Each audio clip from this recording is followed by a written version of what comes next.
day in my life bilang isang tagalinis ng mga pupo at mga ihi ng aking mga pusa.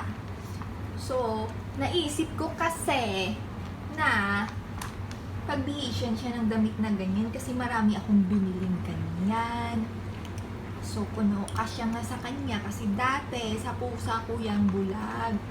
Ngayon, nakita ko na kasya pala sa kanya. So, ayan, maganda. Bagay na bagay sa kanya. Huwag kang lumabas.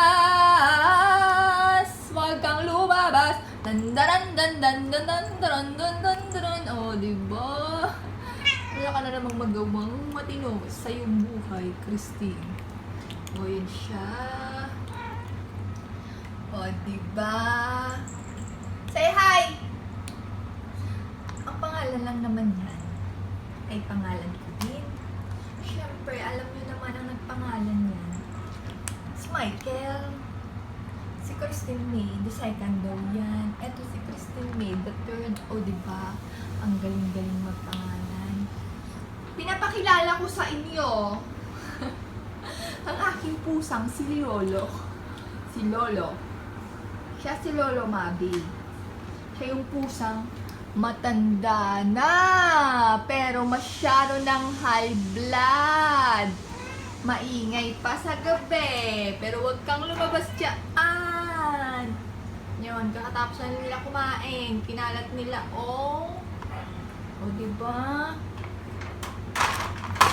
Ayun pa yung dalawa kong pusa. Tapos namin silang kumain. Yan si Garfield. Alam nyo guys, pumayat siya. Hindi ko alam kung bakit. Siguro, may sakit nga siya. Kaya nga palagi ko siyang inaabangan, binabantayan dito sa taas. Ito naman si Bulag. Akala nga namin dati mamamatay na yan. Pero, ayan siya, buhay. Nagkaroon nga siya ng 3 beses siya nagkaanak, pero hindi naman nabuhay. Kasi hindi niya kayang alagaan. Alam niyo yung anak siya? Nakita ko na lang, gabi kasi yun, nakita ko na lang, dito nakalagay yung anak niya, nakasabit na. Nakyat na siguro, kaya nagulat ako. Sabi ko, patay niyo yung pusa. Yun, wala akong magagawa. 3 beses na rin siya ng anak, 4 na sana yung baby niyan, kaso hindi niya lahat binuntis. Ayun ako. Diba? Kawawa siya. Pero itong pusa kong ito, siya yung pusa kong baby. Alam nyo guys, may sugat siya sa ulo. Kasi nga, itong sugat niya sa ulo, pinakamot niya. Parang dumami. Pero ngayon, may gamot na yan. Pagaling na siya, Pero malambing. Sobrang lambing nitong pusang. Pero diba baby?